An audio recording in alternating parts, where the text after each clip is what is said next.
До начала экзамена полчаса. Выпускники перед входом в аудиторию проверяют друг друга в знаниях. Школьники сдают итоговое сочинение, успешная сдача которого – допуск к ЕГЭ по русскому языку. У каждого из них свой уже привычный подход к подготовке. Кто-то проштудировал весь материал, забыв о сне, а некоторые решили отнестись к экзамену более спокойно. Я практически не спал. Во-первых, потому что был пост, должен был быть. А во-вторых, потому что смотрел фильмы, чтобы хорошо сдать. Потому что можно использовать художественную литературу, а также фильмы, основанные на книгах. Смотрел фильмы «Хождение по мукам», «Гарри Поттер», «Горе от ума», «Гордость и предубеждение». Для подготовки к этому сочинению я в основном читала художественную литературу. Также я читала зарубежную литературу. И я думаю, что я хорошо напишу, потому что я готовилась почти год. А на какую тему собираешься писать? А направление у меня будет «Я и другие», а также я надеюсь на направление «Время перемен». Вот. А почему такая тема? Потому что эта тема намного ближе ко мне. Вот. В кабинетах уже другая атмосфера. Здесь учащиеся более сдержаны в эмоциях, и волнение все же проявляется. Даже если сдавать ЕГЭ или проходить дальнейшее обучение в ВУЗе выпускник не планирует, экзамен написать все равно нужно. На все про все у них 3 часа и 55 минут и 5 направлений для сочинения. С темой каждый из них определился заранее и надеется на высокий балл.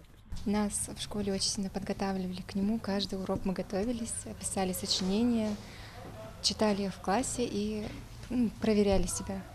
На какую тему собираешься писать? Я и другие. Есть какое-то волнение перед сочинением? Есть. А с чем связано? Просто переживания. Нас успокоили, сказали, что все будет хорошо, и это не трудно. Вот. Прошлые выпускники.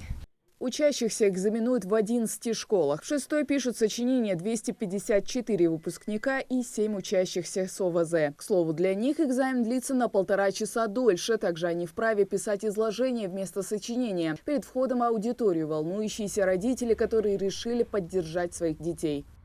По крайней мере, старалась. Сидела чуть не до полночи, чтобы что-то хоть суметь сдать, написать. Старалась она. Болею, чтобы она закончила, чтобы нормально сдала. И встречу ее, как подобает.